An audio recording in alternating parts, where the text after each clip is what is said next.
Não é só o Brasil, mas o mundo está atravessando um momento muito complicado, uma encruzilhada entre civilidade e barbárie.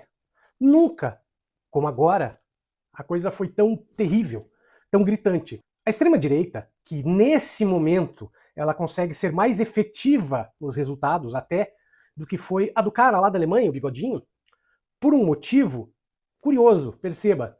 Lá na época do Bigodinho, claro que eles fizeram todas aquelas loucuras, mas eles precisavam justificar tudo com algumas ações práticas, como, por exemplo, gerar emprego na Alemanha e coisas dessa natureza, gerar um certo bem-estar na população que os apoiava, porque eles tinham apoio se a população estivesse bem. É claro que para que aquela população estivesse bem, um monte de coisas absurdas e horríveis tinham que ser feitas. Mas aquela população, evidentemente, tanto naquela época como agora, era um bando de gado, o pessoal não estava nem aí. Contanto que no final do mês eles sentissem alguma coisa positiva para eles. Foda-se o resto. Agora, curiosamente, o gado, que apoia a extrema-direita, no Brasil, nos Estados Unidos, na Argentina e tantos outros lugares, eles sequer percebem uma melhora na vida deles. Por quê? Porque a extrema-direita sabe que não precisa melhorar nada. Basta ela dizer que a culpa de não melhorar é do comunista, é do cara da esquerda, é do Papa, seja de quem for. E o gado, que não pensa, beleza, vai engolir e que se dane. Na época do Jair, aquela senhora que se dizia primeira-dama, Deus, pátria e quadrilha, desviou muito dinheiro. Dá uma olhada nisso aqui, que não é uma reportagem atual, mas ela serve para ilustrar o que estava acontecendo e o que nunca deixou de acontecer. Perceba o que é falado, e na volta nós vamos dizer por que o atual governo erra em não explorar isso à exaustão.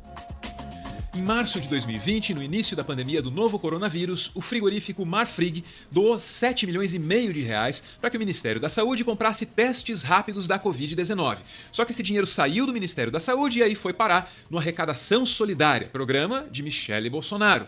O que o Arrecadação Solidária faz é basicamente repassar dinheiro para igrejas evangélicas que aí compram e distribuem cestas básicas. Em tese. Detalhe, os 7 milhões e meio representam quase 70% da arrecadação do programa até agora. Foi de aproximadamente 11 milhões. Depois do escândalo estourar, o governo soltou uma nota dizendo que o dinheiro foi parar no programa da primeira-dama porque o Brasil não precisava de testes rápidos naquele momento.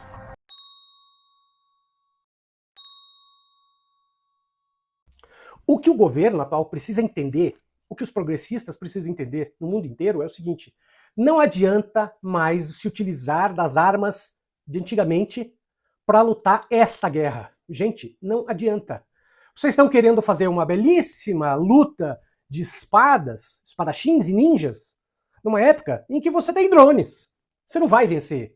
Não adianta. Não adianta ser romântico, não adianta colocar pessoas lá para lutar. Você não vai vencer. É simples assim. Enquanto a esquerda, os progressistas não entenderem que é preciso jogar o mesmo jogo que a extrema-direita, não vai adiantar. E aí você fala, mas a gente vai se igualar. Não, a gente não vai se igualar. A gente vai usar as mesmas armas.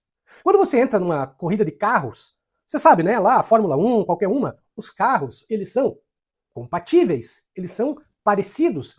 Existem certas regras que deixam os carros mais ou menos parecidos para que prevaleça o melhor piloto, a melhor montadora, a melhor construtora e tal. Mas eles têm um padrão mínimo. É isso que tem que ser. Nós temos que usar as mesmas armas para vencer o jogo. Não se trata de igualar, de fazer o mesmo discurso, nós não precisamos disso. Mas a gente tem que mostrar para as pessoas, usando as mesmas armas que a extrema-direita usa, a gente tem que mostrar o que está acontecendo. A gente tem que mostrar, porque perceba, dizer simplesmente que o Brasil está gerando emprego, isso não entra na cabeça de um bolsonarista. Não entra. Outro dia foi mostrado, eu mostrei aqui uma entrevista de uma gada, que mostrava o seguinte, o cara perguntava para ela, mas a senhora não vai ser beneficiada com a isenção do imposto de renda até 5 mil reais e daí de 5 para 7 ainda vai ter um desconto? Mas veja bem, gente, eles não ligam. Eles preferem comer capim com o Bolsonaro.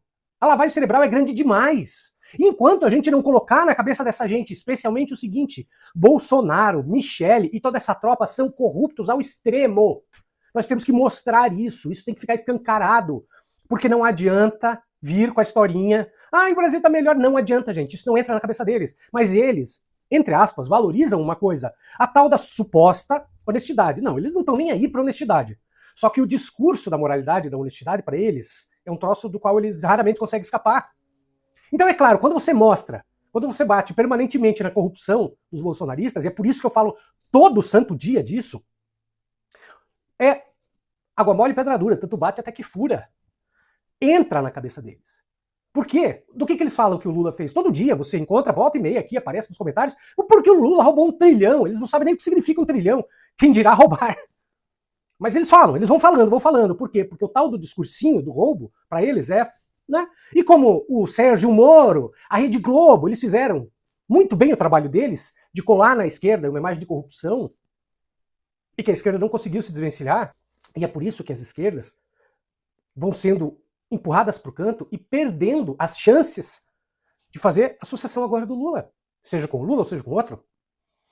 Porque vocês sabem, a mídia está completamente jogada no colo do Tarcísio. Aliás, o próprio Bolsonaro reclamou disso, por incrível que pareça, ele reclamou. Porque a mídia largou ele, largou qualquer um. Exceto a Veja, que fez uma capa do Eduardo Bolsonaro lançando o Eduardo. Eles querem o Tarcísio, o plano T, que a própria Veja também falou. Veja, a imprensa quer o Tarcísio e foda-se se é da extrema-direita. O que a imprensa esquece é que, voltando o Tarcísio, vai haver pressão, porque quem que vai votar no Tarcísio, gente? É o pessoal do Bolsonaro. Não é ninguém limpinho. Não é o pessoal que gostava do PSDB porque eram limpinhos cheirosos, como dizia Eliane Cantanhede, a massa cheirosa. Não, gente. É a extrema-direita.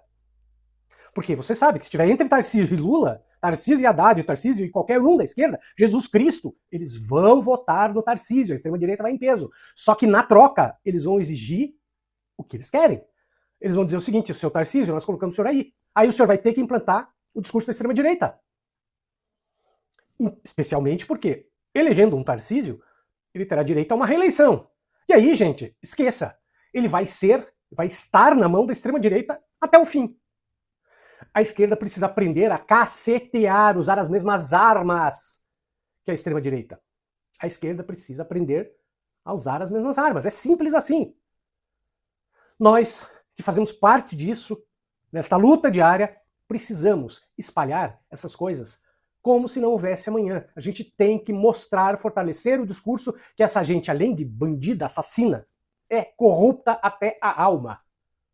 Porque é o que eles são, corruptos até a alma. Você lembra? O tal do bandido bom é bandido morto já não é mais falado. Direitos humanos é para humanos direitos já não é mais falado. E a gente sabe os motivos.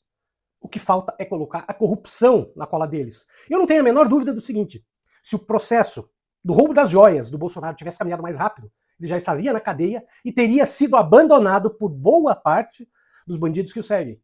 Porque o discurso da corrupção é só discurso, nós sabemos. Para eles é muito forte.